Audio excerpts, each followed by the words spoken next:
The topic could not be timelier. Leadership during uncertain times.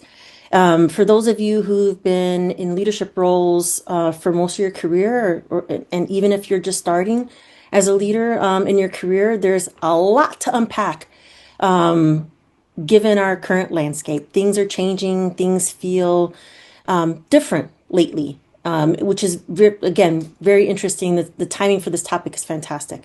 I appreciate Dr. Jen for sharing with you kind of like my background. I'm an open networker on LinkedIn, so if you see me there, want to, connect, you're more than welcome to. Happy to do it. I really appreciate the opportunity to share kind of like my own insights and my leadership journey and where I'm at today and where I hope to be in the next few years, given changing times. My career really started in the military. I joined the Marine Corps when I was very young. That's where my leadership journey started, kind of kick-started my life, wanting to be engaged with people, lead people through times, whether good, bad, indifferent. And so today I find myself in a very great position where I have an opportunity to share my learnings, my knowledge, my experience with Ultimate Medical Academy and its entities, subsidiaries. And so most folks will say, well, weren't you the chief people officer? I'm like, yes, but these roles are very interesting and different these days. Whereas yesterday, you might have been very happy with kind of like having achieved a certain level in your career. And then today, it becomes more about how do you add more value to the organization, regardless of the level, regardless of the position that you find yourself in. So when I chat with people that I mentor about my leadership journey, I often think about what I've learned from others along the way, which I'm sure many of you as leaders kind of can appreciate that perspective, which is not just about you. It's about your team. It's about the groups that you engage with and interact with. And so I like to talk about that type of perspective, which is the group setting. It's the people that are around you, the people that report to you, the people that you report to. So it's kind of like putting it into like a well-rounded perspective. I appreciate Dr. Jen. She and I met each other at Amazon. That's where we worked together. And along the ways, we stay in touch and kind of share like our own growth as leaders, regardless of the organization that we sit in. But I'm very interested in sharing some tidbits with this group about how we can navigate most effectively in times of uncertainty. So let me tell you a little bit about what's happening in my world and what I see. And so my growth as a leader has kind of catapulted as a result of the pandemic. So back in 2020, I was working at Rush Street Gaming, and obviously 6,000 plus organization, all on site. And so the pandemic kind of shifted things for that organization, meaning we had to furlough almost 5,800 people from the organization, find ways to keep them engaged, even though they weren't working on site. Most were remote.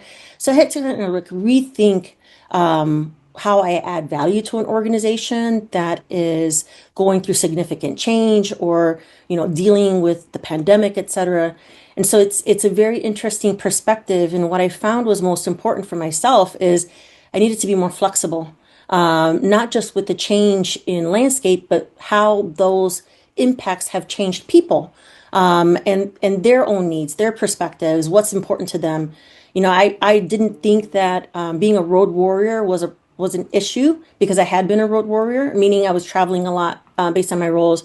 But once the pandemic came around and I wasn't traveling as much, I felt like, gosh, I have more time on my hands to really think about what I can do to be a better leader for my team and for the people I report to and the people I work with.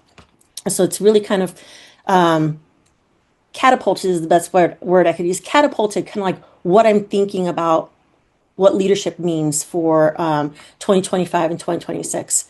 And many of you, even if you're not in the HR world, like I am, you'll still find that a lot of the things that impact the HR functions in your worlds impact you too, because it's all based around people, how they engage, how they interact, how they are satisfied. If you're in an organization with high turnover, that can be very, disruptive. If you're an organization with little turnover, that can still be disruptive. And so what I would like to kind of share with you is kind of like an element that's of change that's happening today. I work in an organization where we have a predominantly large group of Gen Z people coming into our workforce. That might be the same for many of you, where you're seeing the offboarding of our baby boomers and silent generation, and now we're starting to see the uprising of Gen X. I'm Gen X. Most of you are Gen X. And then we're seeing the rise of millennials into our roles, the roles that we left behind as we grow in our career. And now we're seeing this, this emergence of Gen Z, and Gen Z is kind of changing things for us and how we see the future of human resources or the future of leadership. They are a workforce that is going to force us to rethink how we feel about AI.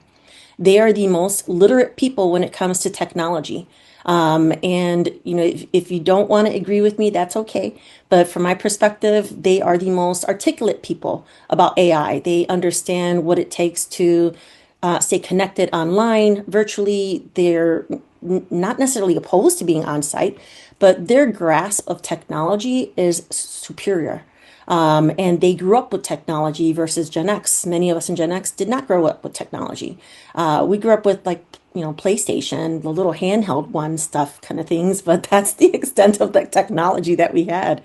And it's not until like the late 2000, early 2000s where we saw the emergence of cell phones and all that stuff. So I have to give a lot of praise to Gen Z because they are forcing us to kind of like rethink our strategies because that's the growing workforce, and it's the growing workforce that you're going to be dealing with over the next 5 to 10 years until the next generation comes into the mix. And so, I often talk about the importance of staying up to date with the landscape behind AI, whether that's in your HRIS system, in your performance management system, whether it's in some case management system that you're using. And again, I'm referencing HR tools because that's what I use every day. But it's important to ensure that you're staying ahead of how your organization has to shift if AI becomes a bigger topic in your organization. And trust me, the Gen Z workforce will push that topic to the front if it hasn't already. I'm not sure if any of you are watching this, but it's very interesting how training and development, learning and development, and getting the right tools in front of in front of your teams is an issue or a non-issue. But for me today, it has become an issue, a pressing issue. I want to ensure that my teams have access to the technology they need to make their work happen, that they have access to resources that make their lives easier. Today, it's not just about the tools and the resources.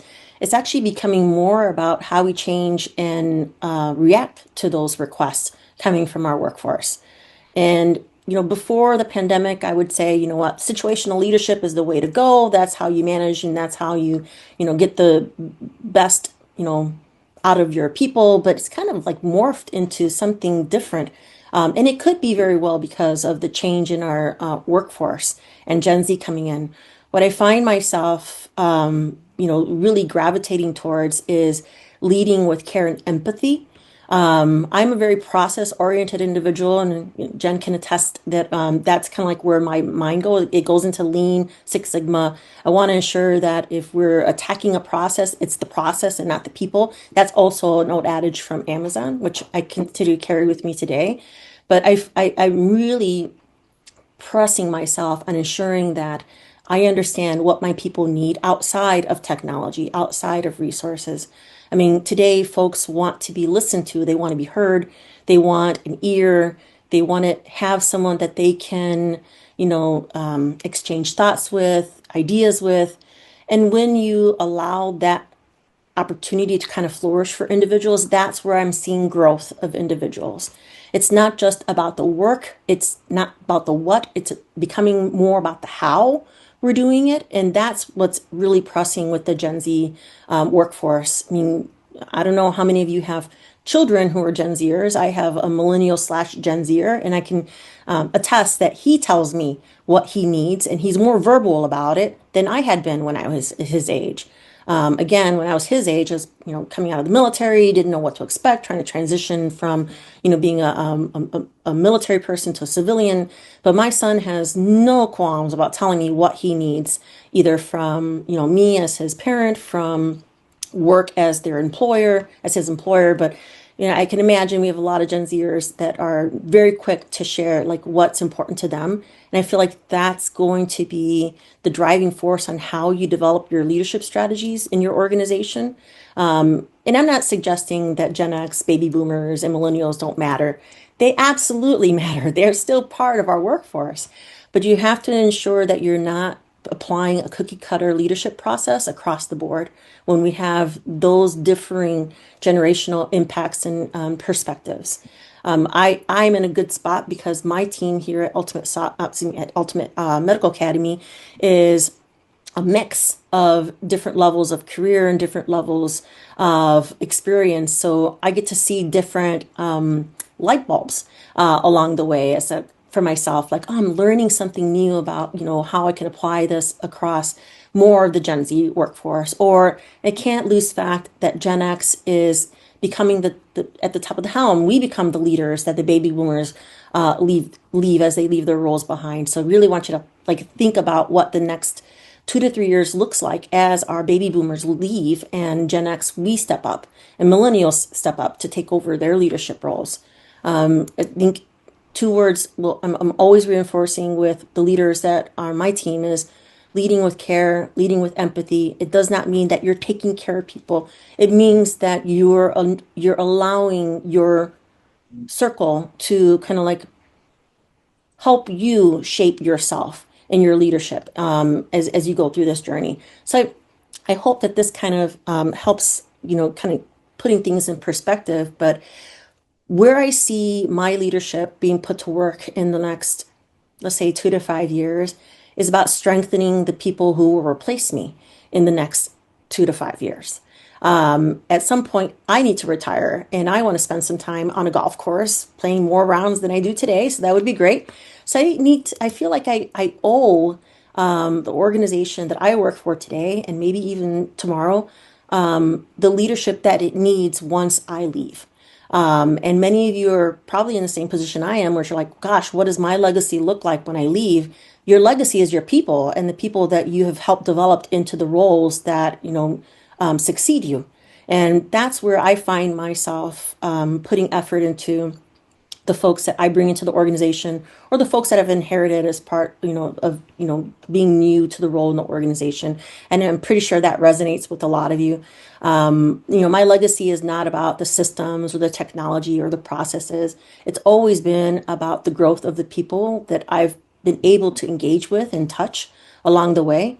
Someone once asked me, what is my biggest accomplishment aside from my son, who will always be an accomplishment because we were born on the same day, by the way. One of the biggest accomplishments I have is watching people who I've had a chance to mentor and grow become CPOs, become the head of HR, become the head of something that is important to them from a career standpoint. So that's where I find myself really proud that I contributed in some way, form, or fashion to this individual's growth as a leader. And if you're looking at it from the perspective that I am, that means really understanding what it's going to take to help that person propel. Some people don't want to grow, and that is okay. That is okay. The world will always need steady eddies. There's nothing wrong with them. But when you find yourself able to change someone's perspective on growth in a way that helps them grow when they were probably just happy being the steady eddy, that also brings some proud moments for yourself because you're like able to change someone's perspective about what it means to be a leader. I use my husband as a really good example. My husband did not want to manage people. In fact, he found that the most scary thing on earth was to manage other people and be responsible for other people. And this was younger when we were younger. And I would often tell him, I'm like, what's the biggest fear? And I finally got to the understanding of why my husband was afraid of managing people. He was afraid of failure. And can't say that any of us wouldn't feel the same way. We don't want to fail. We certainly don't want to fail the people that are looking up to us and we're responsible for. But that was my husband's Achilles heel. He was afraid of failing other people. And until your teams get, or people that you lead, or people that you manage get over that scariness, that feeling of intimidation of managing people or managing processes, et cetera. I mean, that's what I feel you can give to those people who are our replacements in the future, is giving them the license to feel what they feel, helping talk it through, getting to a position where you understand it from their shoes, and then flipping it, letting them understand how it feels from your shoes as someone who's already been there and done that. And so I'm going to close by saying this, because you're going to go into your little circle groups here. But I want you to think about, what you can get out of having this kind of circle around you. I have been an active mentor, mentee along my career, and it's one of the things that I find is the most valuable for me, is having people that I could talk to, who are either in these positions or gravitating towards these positions as executives.